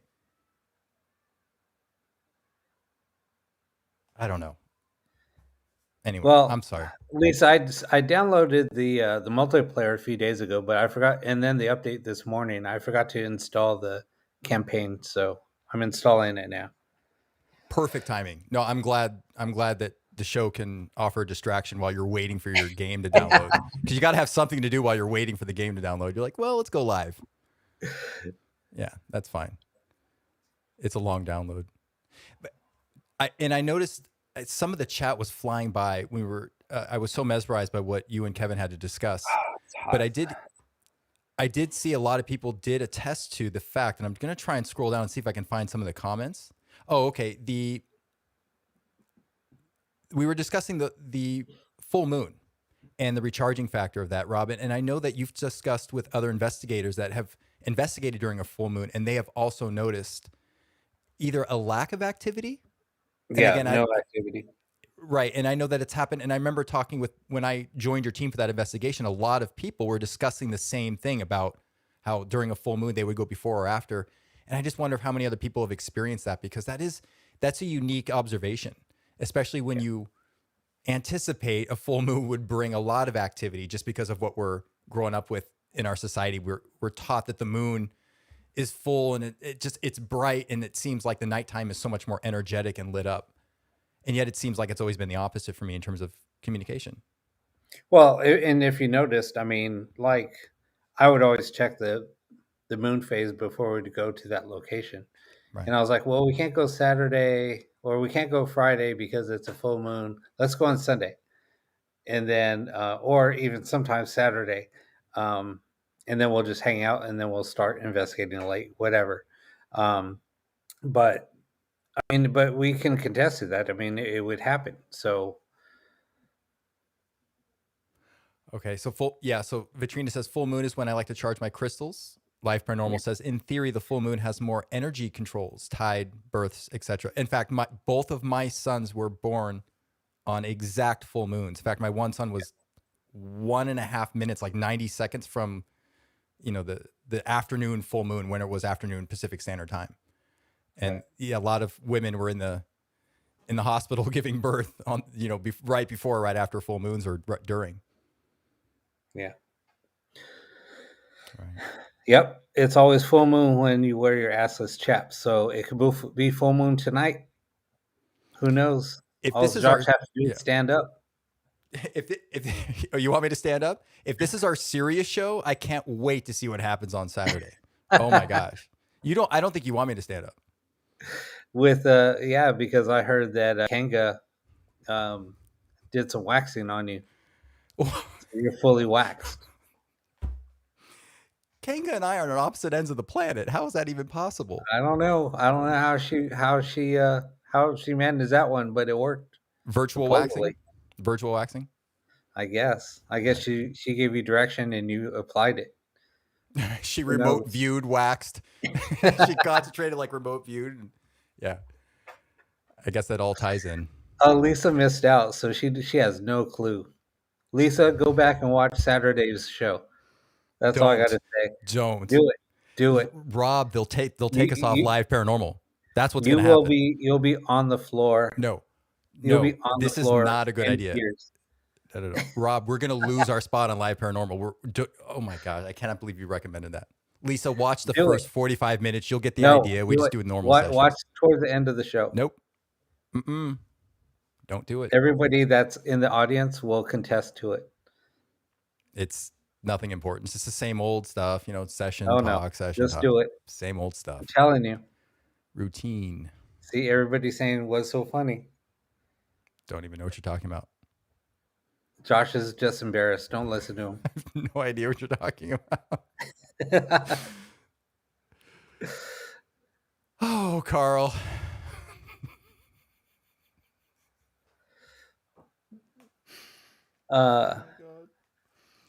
Absolutely. So we found anything listening back to our past shows? Did we find anything? Josh did. Josh listened back. You know what? Because I was so excited to have Uncelebrity Kevin Hart on tonight, I don't have my... No, you know what? I may have... Hold on a second. I may have a few notes. I have it on a different computer, but hold on. I have... Oh, look it. This is going to be our new website. Pair Awakening OnlyFans. Nope. No, it's not. No. No, sir. No, sir. That's going to be a new subscription service. You know what? I started taking notes in this one from I have my notes from November 28th, which was two previous Saturdays, and I reviewed the session Blu-ray Oh, number you one know and why? Blu-ray number You two. know why he couldn't take notes this past Saturday? Why? He was he was folded over in his chair laughing so hard because we're making fun of him. He couldn't. His assless chaps were stuck and he couldn't take notes. This is our serious show, Rob. It only goes downhill from here. I did review the Blu-ray notes though, and it's getting to the point now where even the few sessions we've done with Blu-ray, the communication is getting so much where I have two single spaced pages handwritten of notes. You know, if there's 30 lines on a page, 31, 32 lines, Right. I'm filling two sides with notes, you know, what I'm hearing, and they're coming in phrases and sentences. The November 30th or 31st episode, the one thing that was really cool when you first started the session, remember we were talking about the microphone? Yeah. And immediately, as soon as you started the session, you could hear microphone, but in the background, when you review it, and I encourage anyone to review it, you can hear them talking about the microphone in the audio setup. They're asking each other questions. But that's buried in the background. So you have to go back and listen to that with a good pair of headphones or just, you know, turn it up. But Right. listening to those sessions, and what I'll do next time is actually bring those notes, and we can actually go over some of the responses, because I can tell you how many, probably 15 or 20 times I'm hearing Sylvia's Stan. Mhm. And we're hearing it maybe live 2, 3, 4 times. But when you listen for those quiet responses in the background, it is littered with, you know, communication directed at people in the Saturday group, you know, Right. names. And I'm hearing Vitrina's Aaron constantly come through. We heard him Yeah. 3, 4, 5 times last Saturday, but when you listen back, I noted probably, and I don't have those notes in front of me, but probably 8, 9, 10 times in one session. And it's a feverish communication. Like, they're really trying to get our attention. Sometimes they come through louder, sometimes quieter. So then you have to ask yourself, well, why is that? Is it an energy thing? Is it my energy? Is it their energy? Is it the equipment? Is it the ionosphere? You know, we're doing these sessions at night where we are. Who knows? But it's interesting. The communication is picking up more consistently and with more continuity every Saturday. Wow. You just want to talk about assless chaps. I know you're like, you didn't No, hear no, anything no, I no. said. You I heard mean, nothing. What did I just say? What did I just say? just Exactly. talking. Thank you. Right. Yeah. How's Halo? What level are you on? I don't know. I haven't played it. When you don't use the pulse grenade, you just stick with the machine gun. You save your pulse grenades for later. What about the new suite?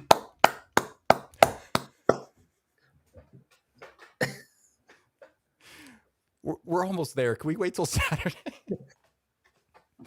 We got one more. The We new got 2 more suite days. method. The new suite mode. We'll have a new sweet method. Anyway, no, but we're talking about the frequencies and the voices coming through. No, when you were talking about microphone, I did hear that. Right. Um, But if when you listen back, they're having a conversation underneath those fundamental yeah. frequencies about it. But that's what I was saying too. When I was first experimenting with it, there was so many whispers coming through that were in the background, and I'm like, wait, what does? And so I had headphones on. Now I'm listening, but there's voices coming through, like very faint, but they're in the very background, and then voices will come through in the front, and then they're Right. like talking amongst themselves, and then the whispers in the background are commenting on what the voices in the foreground are saying. It's really strange. And I noticed that, and I'm glad that you picked up on that. Yes, Rob, Julie wants to weigh on this. Julie says, Josh, can I weigh in here about the Blu-ray and hearing Stan? Absolutely, Julie. Absolutely. If you have a moment to type, we will definitely read your comment or any Yeah, observation, exactly. please. Yeah. And if you watch the Saturday show, then you would know what we're talking about. Josh is the one that did that, and that's when we all lost it. So go back and watch the Saturday show if you missed that part of it. I saved that for the Saturday show. I'm going to try and keep some dignity for this show. I'm going to put my foot down for this show. We got to keep a little little decency here. I mean, I'm going to try. Right, Kanga, multi-layered. That's how I think it works too. Differentiating them is the task. Yeah, exactly. And it is like multi-layered. So there's the layers in the background which are very faint, and then it's the layers in the foreground. It's like the ones in the foreground are doing the commentary, and the ones in the background are doing the responses. It's weird. Yeah, It's right. almost like it's reversed. Mm-hmm. Oh, Julie says, in all seriousness, Sylvia and I have recently found out that Stan is off planet. Julie, I understand, and we've had the father of the Ghost Box, Frank Sumption, is believed to be off planet. Yeah. In so many words, that he believed So he. Go ahead, Rob. so that's where we talk about. There's the spiritual council, and then there's Galaxy Council. Galaxy Council is off planet, meaning extraterrestrial. And then, or that's what how I interpret it, and that's how others have interpreted it. And then spiritual council is more angelic, um, meaning however you want, whatever you believe in Mm-hmm. religion. So it's more religious based. Off planet is more extraterrestrial based, I guess. That's the easiest way to put it. And thank you for sharing that, Julie, because I've heard of these perspectives or observations from other people who have lost loved ones, especially in the paranormal and ITC community. And although it's rare, Mhm. but there are, like Rob, you would agree, it definitely appeared that Frank intuitively knew or had receiving messages when he was going to pass or cross over, and that he was Yeah. being Yep. he was being picked up to be taken back somewhere, They're coming to pick them up. right? Yep. And lo and behold, And same thing he with did. Yeah. before Raina passed, we had that conversation, and she explained to me where she was from, and she was going to be going back there, um, and then she passed. Um, so, and she was telling me that I need to get in touch with a couple of people to talk to or to talk about what I'm working on, and she thought that at some point in my childhood I was visited, and that's why I was chosen with this project. And she went to heavy detail. I mean, very extreme detail. And I was like, "Wait, how do you know this stuff?" And she would not tell me. And she was telling me things that I never shared with her. And I was like, "Wait a minute. I experienced it. I experienced that." And she said, "I know." And she kept on saying, "I know." And then she's like, "Then you did this." And she went into great detail. I was like, "How do you know this?" And she said, "Because I know." Right. Um, and there was no way because I never shared that with her. And these were new experiences that I was experiencing. Right. So it was just ironic on what she was saying. And I haven't walked in your shoes or Raina's shoes or Frank Sumption's shoes to truly know that feeling intuitively that you're describing, Rob.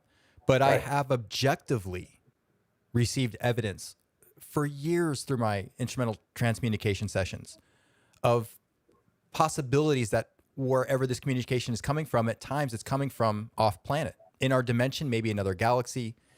We don't know. Right, we don't know, and I'm not saying I know by any means. But when I No, no, no. say, right, when I say, when you ask the simple questions, who am I speaking with, or where are you calling from, or where are you? I've heard, I can't tell you how many times I've heard Pleiades, or places that may not be in the realm of the universe too far from us, right? I mean, for us, the Pleiades is very far right now with our technology, but in the grand scheme of the universe, it's in our backyard. And so Right. I'm thinking, is it possible? Is it possible that at times the communication we're getting are, from, extraterrestrials, or from this communication that you're describing, Robert, Raina, or Frank Sumption described? And again, I haven't had those personal experiences, but objectively, I do hear those responses at times. Yeah. And the only reason why I keep on bringing up Raina is because of everybody knew her, and Right Life um, Paranormal.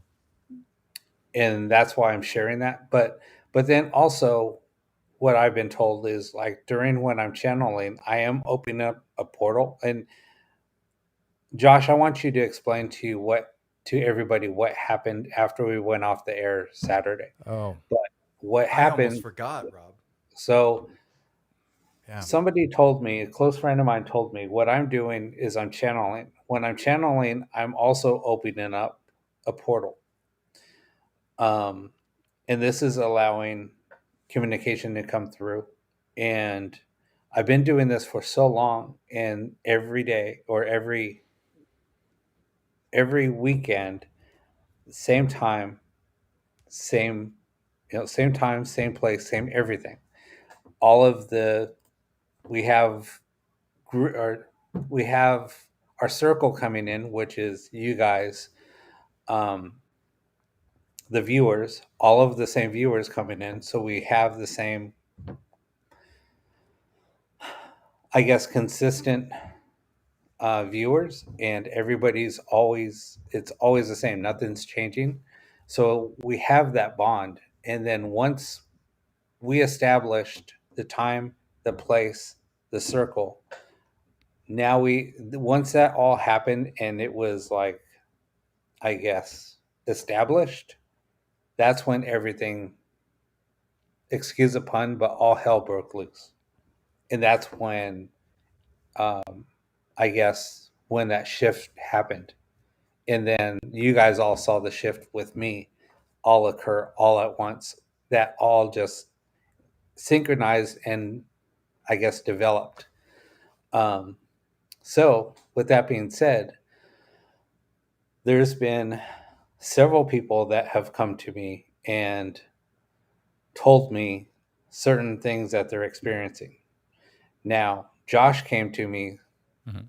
after we went off the air. I fell asleep and I woke up to a text. Um, I and texted you late too. I knew it would yeah, wake you up if, I mean, I didn't mean yeah, to, but I don't know what I might have responded maybe at 4 or 5 o'clock in the morning, right. maybe. So go ahead and explain. So we finished the show and I go upstairs and I'm just minding my own business. I have music in and I'm just getting ready for bed. I'm just cleaning up the whole thing. So I take my headphones off and I was listening to very calming music and I'm getting into bed and I hear a female voice. Now, this is, again, I've been in ITC almost my whole life. I've been researching this almost my whole life in some form or fashion. And this is the first time something this obvious and direct has happened. I'm in my room and immediately, very soft, but in front of me, I hear, "Can you hear me?" in a female's voice. "Can you hear me?" And because I'm already tuned in like all of us here with ITC, I'm not scared and I don't think I'm crazy. I'm thinking, oh, wow, something's starting to happen. I say yes. I then hear what sounds like 5 or 6 people cheering in celebration. Woohoo! Yeah! Yeah! Woo! She asks again, "Can you hear me?" I say yes again for the second time. Again, woohoo! Woo! Men and women, even like sounds like children, cheering, clapping, celebrating. I'm going, oh my gosh, finally something is. I mean, I'm thinking to myself, I've been in this for so long. I get amazing communication through ITC devices and intention, but nothing this obvious. She asks one more time. We're on our third time. Even more excited. "Can you hear me?" I say yes. Again, cheering, clapping. Woohoo, woohoo. That's it. It stops. And I stand there for another 15 minutes in dead silence. In dead silence, waiting. Doesn't happen again. But it was so moving and so convincing, I texted Rob right away, knowing he was asleep, saying, "You will never believe what just happened to me. You will never believe." And I was so excited. It was like I just captured my first EVP. I'm like, I literally, without any devices, minding my own business, not even setting an intention, not sitting down, not starting a session, nothing, just going about my business. And that happened. Then what's been happening in the last few days is I'm getting knocks all over the house. Nothing scary. Nothing happens after these knocks, but very obvious hard knocks. Knock, knock, knock. Knock, knock, knock. Don't know what they are. They're phantom knocks. But again, I've been involved in ITC in this research for so long, and I can only count on a few hands something that's been so moving and so palpable and so tangible, so convincing. This was one of them. And the voice was so clear and so loud. And the celebration, you guys, the celebration was loud. And I'll never forget it. It was, and I told Rob, I said, what's going on here? You know, these types of things don't happen to me. I'm not a psychic, you guys. I don't walk around picking up things day in and day out. And I'll never forget it. Never forget it. So here's another thing. So a few days earlier, I told Josh about somebody in my household saying, "Have you been here knocking on the walls?" And I was like, "No." Then they were like, "Have you been hearing voices?" And I started laughing. I said, "Yeah, if you keep on hearing voices and you're hearing the voices in your head, we're going to have to get you locked up." Just being the smart ass. Rob, being the smart ass. I know, but if I had a measurement microphone, I'm telling you, I could have measured the sound pressure level of this communication. It was in the room. It was not in my head. No. In the celebrations, I was like, I'm already white, right? I'm already pale white. I must have been flush, pale white as the sun. Just, oh my gosh. I was beside myself with excitement. That jokingly, because I said, you know, I was just like making a joke of it, but she was like, "No, and she's like, all joking aside, no, seriously, have you been?" And I said, "What have you been hearing?" And she said, "It sounded like a woman and it sounded like a little kid." And I was like, "Interesting." Yeah. And I said, "Interesting." And I said, and then, so I told her what happened with you. And she's like, She said, "Well, do you think it's from what you're doing?" And I said, "Possibly." I can't tell you how many hundreds, if not thousands of hours of ITC sessions I have recorded. Ghost box sessions. I've done them here, I've done them there. And I can turn off the box and I close down the session with my intent, my good positive energy. I don't have anything happen after those sessions close. This was one of those times I went, oh my gosh. And I just stood there for 15 minutes after it happened, just seeing if it would happen again, but just, okay, what happened? What just happened? How did I, They were cheering. What were they cheering about? I just couldn't believe it. Yeah. I'll never forget that. It's amazing. But so with all of this being said, there was another person that I got messages from saying the same thing. She said, I know it's weird. It's, somebody also messaged me and said, "Hey, like after I tuned off from your show, I was hearing voices." And I said, "Really?" And she said, "I've never heard any voices in my house before, ever." Right. Same until here. Until I tuned into your show on Saturday night. Right. And now it's like, there's no TV on, there's nothing. It's quiet. It's, 4:00, 5:00 in the morning where I'm at. And I was like, "What?" And she said, "Yeah, it's quiet. You can listen. You can hear crickets, but there's nobody out. But I'm hearing voices coming from inside my house." Right. And she's like, "It was kind of freaky." And I said, "Yeah, I wouldn't worry about it." And she said, "It only happened after I listened to your show." I was, Rob, and that's what I was equally amazed with. It happened after the show. We had heard, people had come to you privately and said, "This is what's happened to me after I listened to these shows or the Blu-ray, things like this." Right. What I was equally amazed at is, oh boy, I'm going to put on my cheesy hat here and get emotional. How much love I felt from the communication. The celebration was genuine. I didn't feel I was being mocked. I didn't feel I was being made fun of. I mean, time and place, you guys will all make fun of me. But this felt so genuine, and I felt so much love that when I responded and they cheered, it was like, oh my gosh, it felt familiar. I don't know how it felt familiar, but it was new, but it felt very comforting. Amazing. I mean, again, of all the years, that's never happened.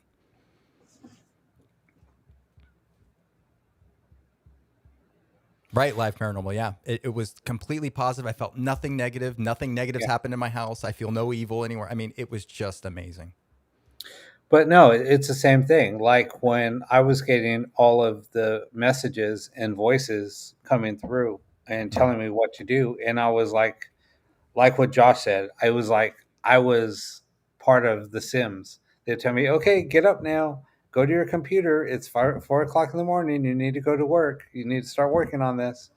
And then I would go in there at 4 o'clock in the Right, morning. What the hell am I doing? And I didn't even know what I was doing. I'm just doing stuff, whatever they're telling me to do.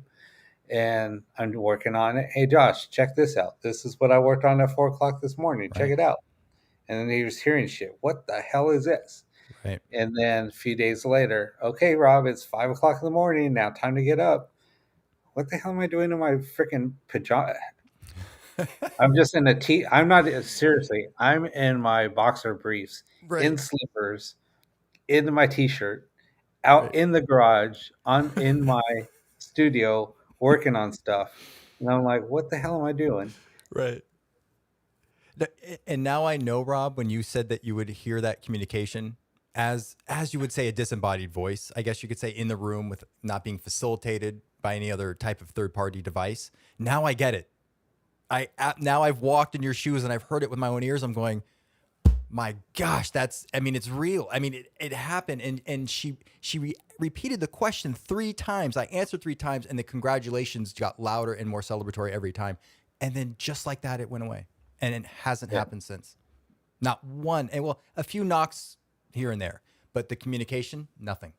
Absolutely nothing since then. Come on, Deb. You know you love it.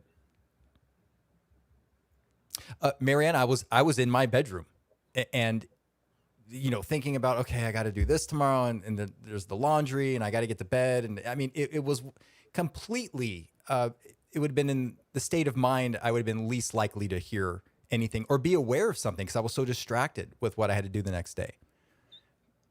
Yeah, I'll and the never funny forget that. thing is I was getting the messages, same thing in my bedroom. So But now I know, though, Rob, we have more of our friends in the audience to bring on the show because Julie, I want to hear more about this confirmation with the recharge portal, Stan being off planet. I really feel like besides the Saturday group making progress as a group and with the technology that you're doing, Rob, I feel like these stories that we individually have will help glue this whole picture together or at least lead us in the direction to proceed further. Because that's very interesting, Julie. I really want to hear more about that. no, honestly I think so too. And Oh, Marianne was um, asking someone else where they were. Sorry about that. I interrupted someone else's conversation. Sorry, Marianne. oh, Lisa's on a troll. She's just booting a troll. We Oh, did get we get a trolls on troll? here, so Really? I didn't see any trolls tonight. I didn't see any trolls, but she caught it. Oh, thank you, Lisa. And I want to say thank you. I know we're coming to the year's end, but thank you, Live Paranormal and Lisa, for supporting us, allowing us to be here. And like Lisa, thank you for helping us with that. We're very grateful and aware of everything you do for us. Thank you. Right, Kanga, my mind was clear. And, you know, again, it's something I'll always remember because it just doesn't happen that often to me. Shines like clean up. Oh, thank you, Lisa. Yeah, there's trolls in here. We used to get haters coming in, and we would have to block them. But when you're here, you just do all the blocking for us. So if you see people talking crap, Lisa, then you know, up time to kick this person. We don't care. Yeah, I mean, we already troll ourselves. I mean, we make fun of Exactly. ourselves. I mean, don't the trolls Look kind of look at us like, oh, they're already making fun of themselves. We'll go somewhere else. look at the assless chaps. Look at his red Yeah. ring. I mean, we're going to troll ourselves harder than any trolls can ever troll us. I mean, you don't have a leg up on us in terms of trolling ourselves. It's just not going to happen. Josh And will stand up in his assless chaps, and then he'll moon them, flashes a bright white moon, and they'll all get blinded and go away. I think the glow from my naturally pasty white face is enough to blind anyone, Rob. I don't know that we need anything from my backside.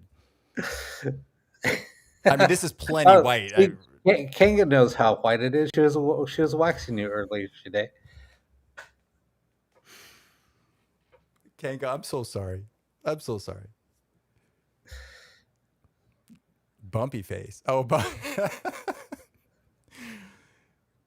yeah, troll. That's the thing. Trolls are going to come into the Saturday show and be like, "What show is this? We need to get out of here." I mean, they're going to be freaked out by our show. Yeah, it's white everywhere, guys. Oh my the gosh! draw card for the you guys are spirit funny. shots. That's why they're cheering. Finally, have front row seats. You know, Carl. Listen, I've always said this. I think people sometimes approach ITC and paranormal investigations with too much seriousness and intensity. I really feel like the element of laughter is left out, and so many of the responses I get through my communication is humorous at times, or that we're kind of poking fun at each other back and forth. Whoever we're communicating with, I've had many humorous conversations and responses come through, and maybe that was it. Maybe they had a good time on the show. The energy was high. Everyone was laughing. Let's go peek on Josh when he's in his Mickey Mouse pajamas, brushing his teeth, pulling back the Lisa, covers. if you want to laugh, go watch Saturday show. Lisa. Go to Saturday show. There's nothing funny on that show. It is so boring. Oh, it's so boring. You'll pee your pants. I can guarantee you. It's literally the most boring show ever. I mean, it's just like session and like, did you hear anything? Yeah, I didn't hear anything in the next session. Don't worry about it, Lisa. Rob, shut up. Even Dawn was laughing at me because she said I snorted. Rob. I was laughing so hard.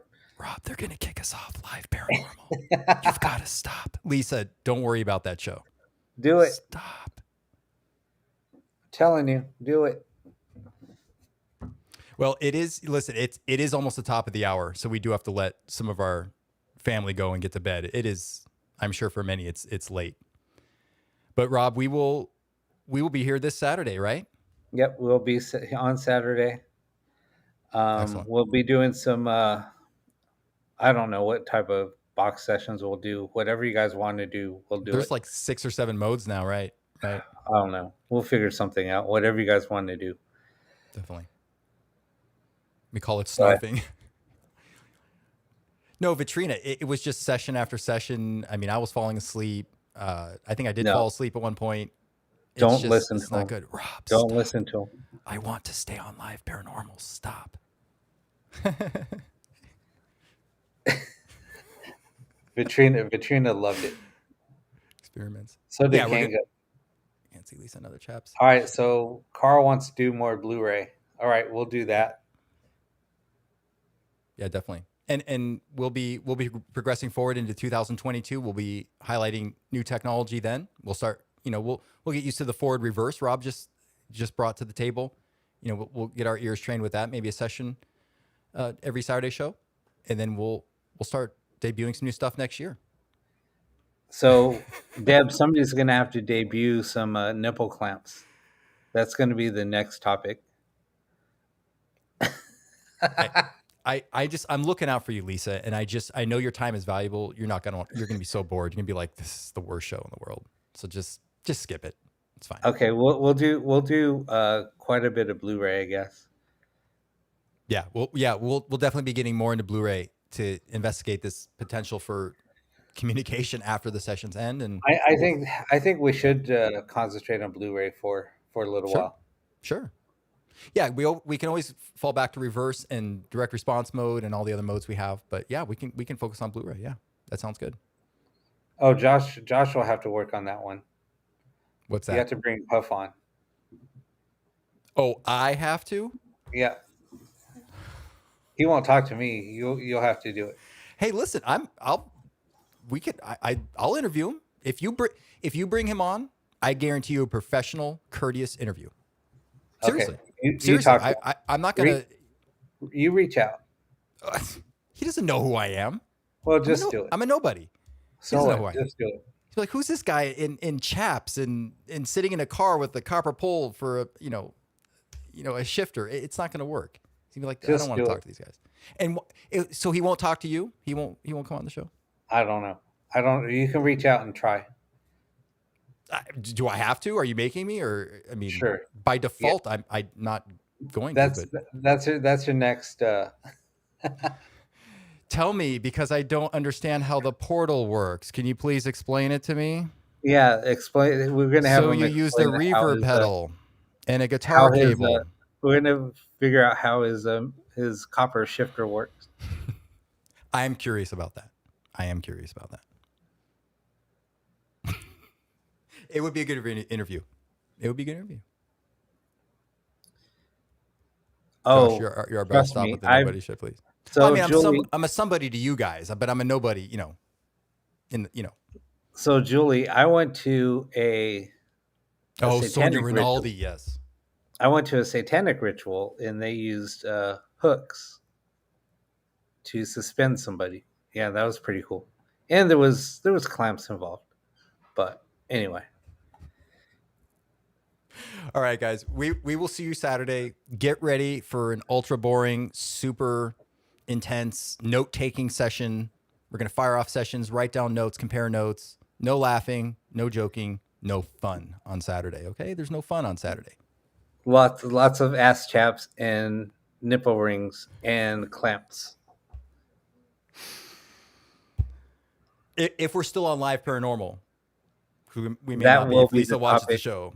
That will be part of the topic for Saturday's show in between sessions. Right. Great. All right. Good night, everybody. Thanks, you guys. Be well. We love you all. Take care.